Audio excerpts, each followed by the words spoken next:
Welcome to the Econo-Pak Podcast. I'm Sarah, the Sales and Marketing Coordinator here at Econo-Pak. Today we're going to be interviewing Jessica Alves, the Materials Supervisor. So Jessica, can you tell us about your journey at Econo-Pak and talking from your initial role here and where you are today? Yeah, thank you very much for having me here today. I started working 8 years ago here. And when I came here, I started working as a line worker. So it was kind of hard for me because at that point my English was I didn't speak great English. I don't do it yet, but I'm learning. So it was kind of hard. But then I worked in the line for 2 years, and after that I started working as an operator. Then 2 years after, almost 3, I moved to ticket writer and shipping. And now I'm working as a supervisor for the material department. What is awesome was kind of hard, but thanks God I have the opportunity to do it. That's awesome. And so how did you overcome the language barrier here?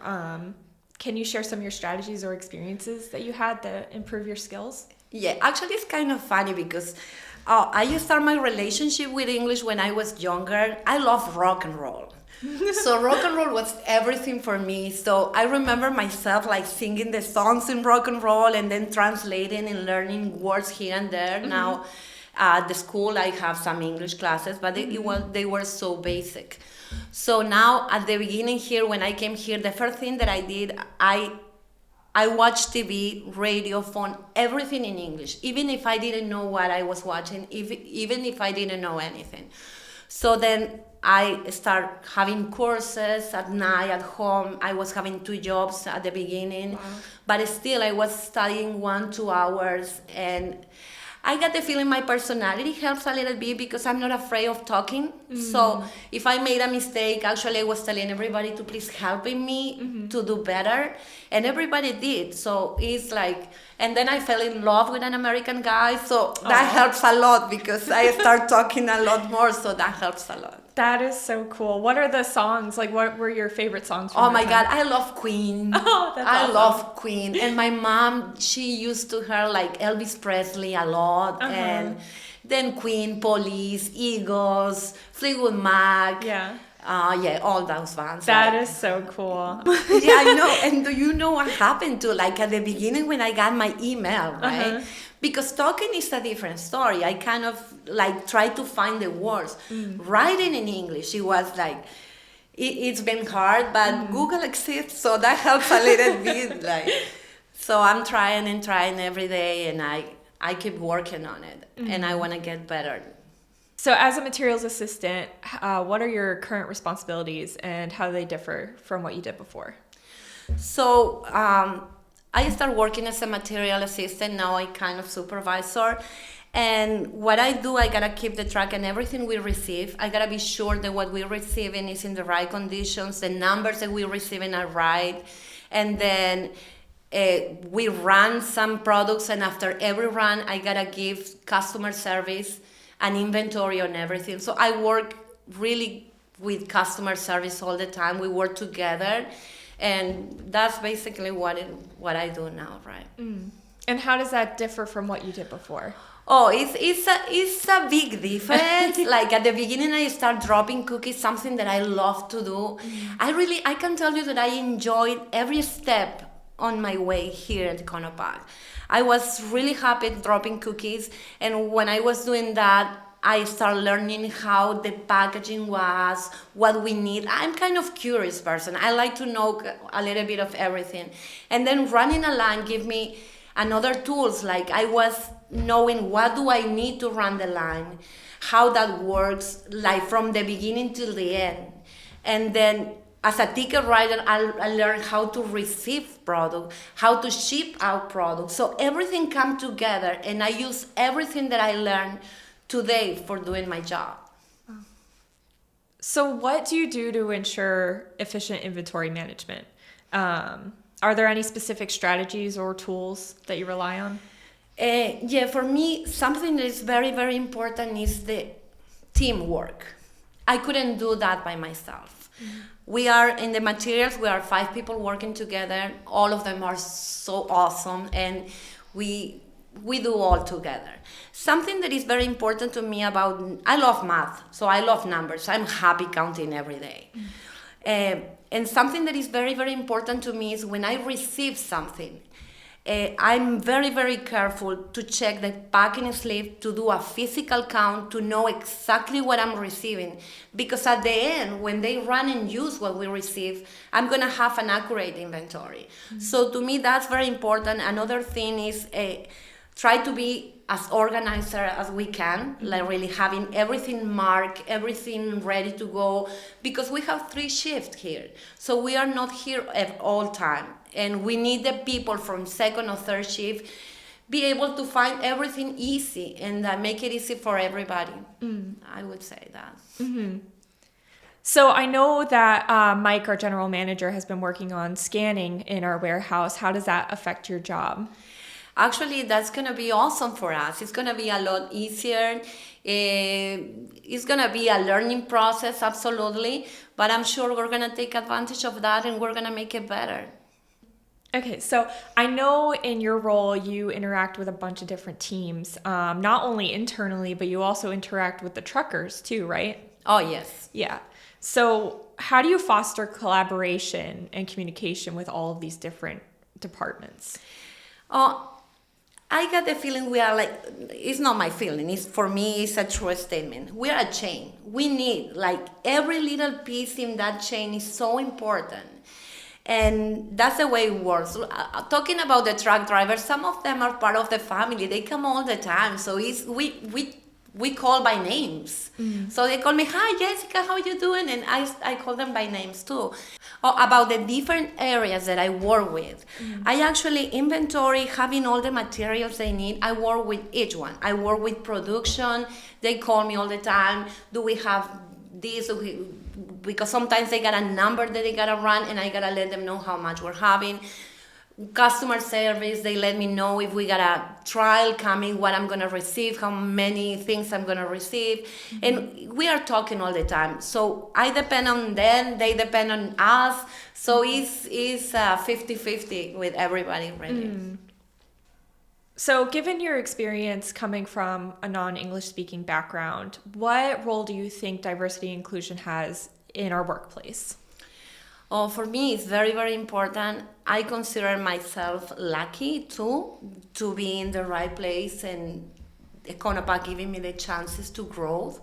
This company grows like so fast and it's keep growing.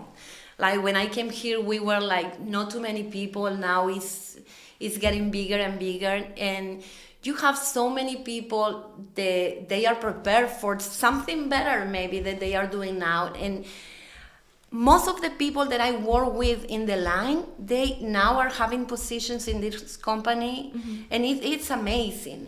And I can tell the people with the English barrier and something like that you gotta believe and you gotta work on it. I'm speaking with you now, and it wasn't for free. Like, I work, I study, I try every day to get better. And in America, you guys have a say, they say, work hard, pay off. And that's, for me, that's a reality. You gotta work hard, and you gotta keep believing in yourself, and believing everything is possible. Everything is possible. That's my belief. And what amazes me at the same time is you have such a positive spirit about it all too. Like every time I see you, it brings a smile to my face because you just have such an infectious, positive energy. So combining that with your work hard motto, it's a great combination. Oh my God, that's great. Because, we all have situations in life. We might be going through something, but every time that I cross that door to work, I try to put a smile in my face, not only for myself, for the people around too. So I believe in energy. So I want a great energy around because that makes it better. What advice would you give to someone who's just starting their career at EconoPak, especially if they face language or cultural barriers? I can tell them, like I told you before, that everything is possible. The first thing to get to some place is belief. if you would have asked me 8 years ago, oh, you're gonna be a material supervisor in 8 years, I would have laughed at you and say, yeah, right, you're funny. I don't really know how it happened. I take the day by day. I work today, and today I do my best, and I try my best. For me, there is two different kind of workers. The people that come to work for 8 hours and having pay, and the people that come to work because all of us need the money and we work for money. But there is something about pride in what you do every day. I like to go home and I like to know that I tried my best and I did everything what I have. And I can tell the people that, like, really, do your 100%, your 120%. One step further, you can do that. We all can do that. And it's an everyday work. And then the results are coming. They are on their way, but you gotta work today for a better tomorrow. Reflecting on your time at EconoPak, what would you say are the most valuable lessons you've had, both personally and professionally? Oh, that's a kind of hard because so many good things. But I learned so much from people. I learned there is so many stories in every place that I work, like in the line as an operator. I learned a lot from people. Those are the best teachers. We gotta learn to listen sometimes and pay attention. And EconoPak, I learned. Actually, it's kind of funny because I got the feeling that I know myself better because the opportunities that I have. Maybe I didn't believe in myself before. Now I know that I'm capable of so many things. And even like sometimes when you start getting older and you feel like your life or your future is no longer like, oh, I'm gonna stay here.